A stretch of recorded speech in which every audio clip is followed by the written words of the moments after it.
morning. Good morning. Welcome, everyone. My name is Hassani, and this is Lakeisha Hines, and we are Couples Academy practitioners. And we're here this morning. It is Friday, and you know what that means. It is Ask Woo-hoo! Experts. That's right. It's your opportunity to ask your questions. So, whatever your relational status may be, single, dating, in a committed courtship, engaged or married, separated, divorced, whatever your situation is, come with your questions so that we can give you what you need. And remember, make sure you take the time to like, share, and subscribe. Let the people know that we are here so we can dive into a great conversation. Listen, I've been gone for a week. My wife took me to Colombia, Cartagena, Colombia. What an amazing time. But you all have been holding it down, doing a phenomenal job. So listen, thank you for being who you are. But we're going to continue in our flow. If you have questions, get them in. This weekend is our last chance weekend. So we ask that you will pray for those who are here, send some positive vibes, small, intimate group. Next one coming up in April. Typically, we do it the second weekend of the month, but the second weekend in April actually is Easter weekend. It's Resurrection Day weekend. So we're going to be pushing it to the third weekend. So I believe that's April the 14th through the 16th. Make sure that you register. All right, let's get into today's conversation. Let me ask you a question, Lakeisha. You've been working with so many women in particular. Mm-hmm. I'm speaking of those who are on the side of the betrayed. They have been hurt. What is the biggest struggle? You know, even after counseling, even after having support and accountability, what is the biggest area that they struggle with the most for whatever reason? Yeah. So I'm not going to give you one. I'm going to give you three top areas where women struggle. One is with still comparing themselves to the affair partner. That's a big one. Also, I would say returning to intimacy, like sex after the betrayal.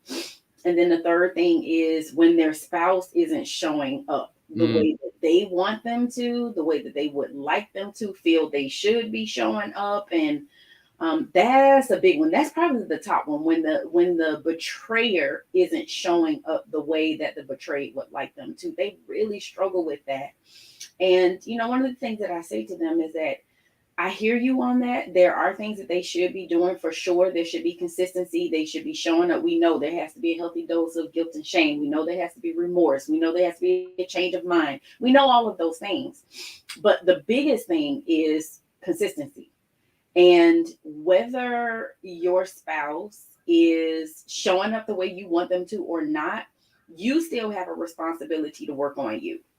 Like whether they're showing up or not, you working on you has nothing to do with your spouse and everything to do with you wanting to be the best version of yourself that you can possibly be. And so a lot of times we get into this tit for tat type of thing where we're saying, well, when you show up, then I'll show up. When you do the work, then I'll do the work. But no, like you have to do the work no matter what, regardless of what your spouse is doing, because you want to be healed. You want to be whole. So whether you stay in that relationship or you move to the next one, you still need to be healthy and you still need to be the best version of yourself that you can be. So Yeah, on the sex piece, because you are the residential expert when it comes to all things concerning sex as a sex coach. Um, you're saying it's hard for women to open themselves up physically right. because their physical bodies are attached to their emotions. I mean, Mm-hmm. bring all of you into that relationship. Is it a matter of the comparisons? Is it a matter of I don't feel safe with you? Is it a matter of we don't have intimacy, so therefore you're not going to get my body? Because different people respond to it differently. It's funny because I have some people who've been through the worst, and you would think, oh, they're not having sex, Right. and they're having it regularly. And then Uh-huh. others, there has been, a betrayal maybe 10 years ago, and they haven't been able to rebound, and they still struggle in the area of sex. So speak to that complexity. Yeah, so there's so many layers to it. Everything that you said, it could be one of those things, and it's different for every couple, right? But I want to say, generally speaking, it's that there's still a trust issue, that she doesn't feel safe yet. She doesn't have certainty. We talk about that all the time, that we have to have certainty. and knowing that, one, you're never going to hurt me in this way again. Because here's the thing, you're going to hurt me again and I'm going to hurt you again, but it should not be in the same way, right? So having that certainty that, one, you are going to do the work, that you're going to be consistent, that you're going to, not cheat again. If they don't have that, then it's hard for them, again, to open up and allow their husband to penetrate them mentally, emotionally, spiritually, or physically. So there definitely has to be a level of intimacy that you guys haven't had before. And we found that many times couples who struggle with intimacy post-infidelity, they struggle pre-infidelity. So it doesn't change, it doesn't magically change all of a sudden. It's work. It was work before, and now it's double the work post-infidelity, because you're trying to heal from the trauma of that, and you're trying to rebuild a marriage. You're trying to rebuild your situation. And so I think the biggest thing probably is, I don't trust you yet. I don't trust you with my heart. So I definitely don't trust you with my body. Yeah. I think that's an excellent point. I think, unfortunately, overwhelmingly, a lot of men don't know how to penetrate their wives. They just in that area. They only think about it from a physical perspective, but that emotional, mental piece, that mental, emotional stimulation and intimacy is really the key. Wesley says something powerful. Women have an intrinsic need to feel safe to determine how open or vulnerable they can be. And that's how God wired them. Then he also goes on to say that the first thing she needs to feel around a man is safe. Her response to feeling safe is she trusts you. And that's true, because it's hard for a woman or a man to trust if they don't have safety and security in the relationship. So great point. Listen, guys, we're going to go to a quick break. And on the other side of this, we're going to dive into your questions. So make sure you post them in the comments. We'll be right back in just a second.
Welcome to the Couples Academy app. The Couples Academy app is your go-to hub for how to do marriage right. Get started with our app today by perusing our amazing features that conveniently allow you to connect. This app is packed with powerful content and resources to help you grow and stay connected. With this app, you can watch our messages, find marriage resources, watch, listen, and read the real-life stories of restored couples, sign up for events, read articles and blog posts, stay up to date with push notifications, share your favorite messages via Instagram, Facebook, Twitter, or email, and download messages for offline listening. For more information about the Couples Academy app, go to couplesacademy.org.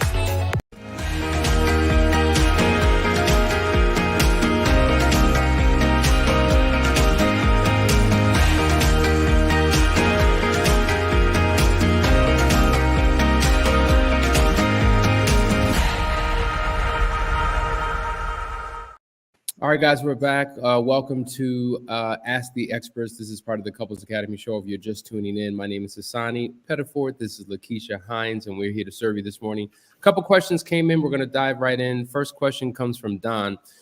He says, advice on wife not standing up for husband when her family talks bad and she chooses their side and the things are very untrue. The wife chooses to tell her sister, she encourages her to leave. Thoughts on that, Lakeisha Hines? Yeah, I think that last line, did you interpret that to be the wife is telling her sister like what's going on between the two of them, and then the sister is encouraging the wife to leave? Is that how you process that?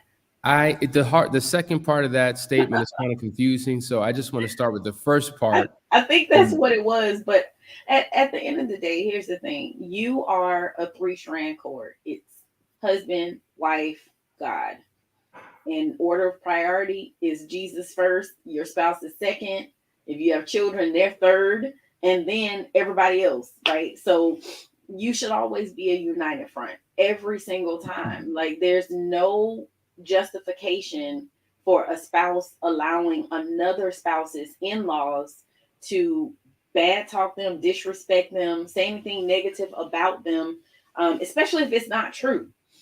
And I am just a proponent of not adding extra voices in my head as it pertains to my marriage, because nobody knows exactly what we're going through, what we're dealing with. They're only getting one side. They're never hearing the other person's perspective.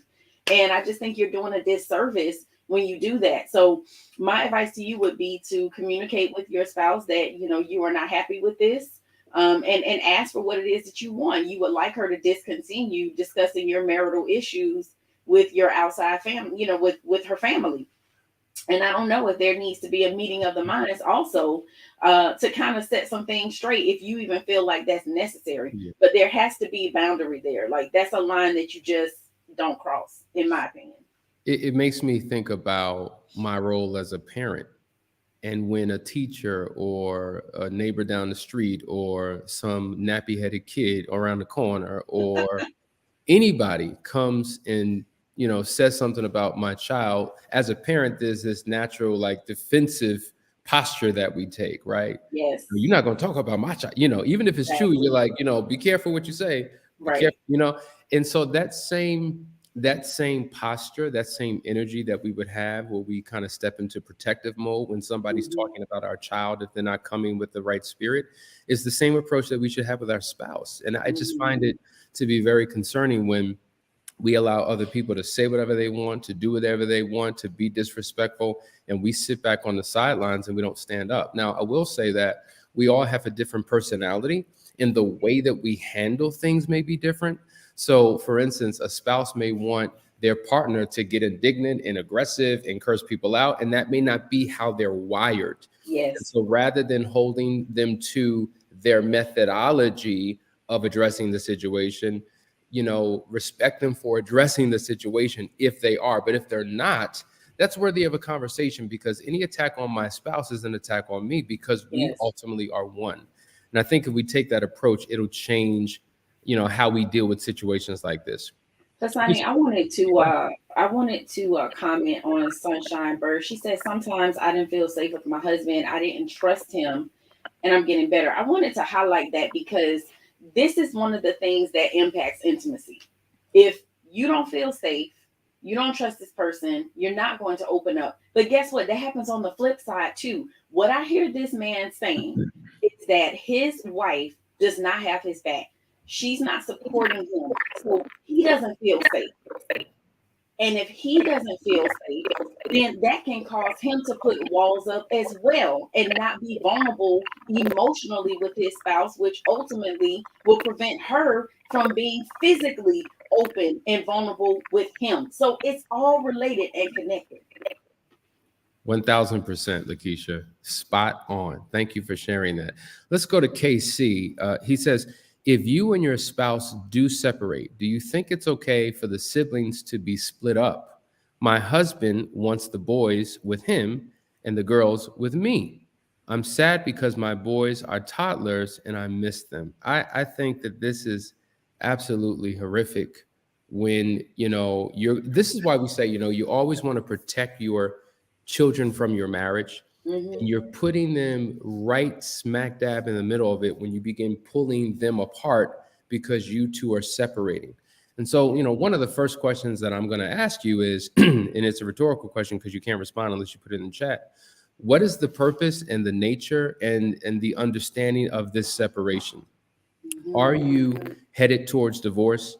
And so this is the first initial phase and you're preparing to go your separate ways. Do you just need time to cool off and get your mind right because you need a break and things are going wrong and you want to get them back in alignment? Are you seeking help? Are you getting wisdom and advice and guidance? Because at the end of the day, and I know I've said this 1,000 times, a lot of times we do things with the best of intentions in our mind, what we think is the best of intentions, but the road to hell has been paved with good intentions. And so just because you may think you're doing the right thing, it doesn't mean that you are. You could be actually making matters significantly worse. And the impact and the trauma that it has on a child reverberates for years to come. See, you have to understand, they have a front row seat to your life, and you're teaching them what love is, what commitment is, what marriage is, what family is, how to resolve conflict or not be able to resolve it. You're teaching them. And oftentimes these children will play out in their adulthood what they've experienced in their childhood. So it could be damaging. So no, I don't personally think that they should be separated at all. I think what you two need to do is reach out to us and let's talk about what a controlled separation looks like, since it seems like you're already separated. And let's talk about some ultimate goals that you're looking to accomplish and how we can assist you in that matter. So that number that you see at the bottom of the screen, that's 678-200-8996. You can text that number. You can go to the website, or you can set up a discovery call, a free 15-minute discovery call, so we could talk further about your situation. But my heart is bleeding over here just knowing that these kids are being separated. What are your thoughts? Or not that they are separated, but the idea of them being separated.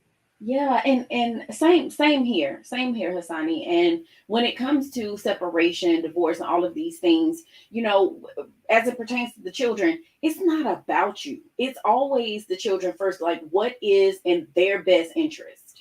This is like the most selfless and unselfish time that you need to be as it pertains to these children. And so experts will tell you that you want to create a sense of normalcy and stability for these children. So you want to try to keep things as normal as possible for the children.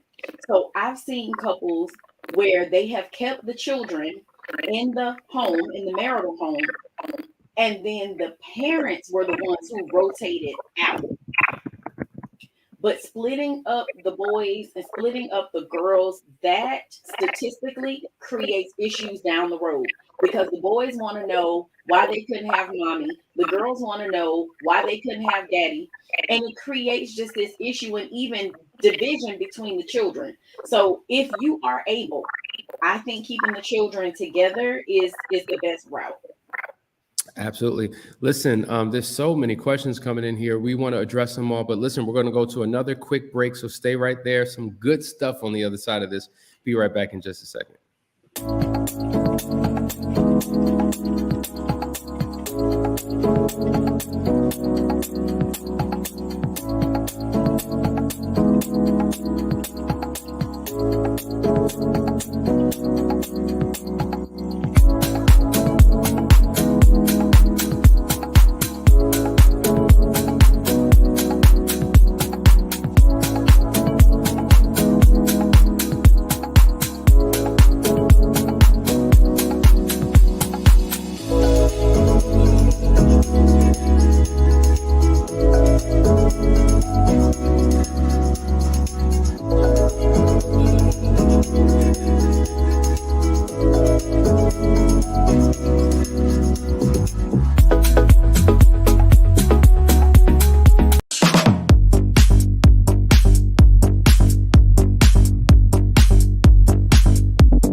Hey guys, we're back. You know, technology is a situation. We're hearing all of this feedback, and we think that maybe something wrong with the system. So we're not going to punish you any further by all of the robotic just interference on the show. If I hear it again, we're just going to shut it down.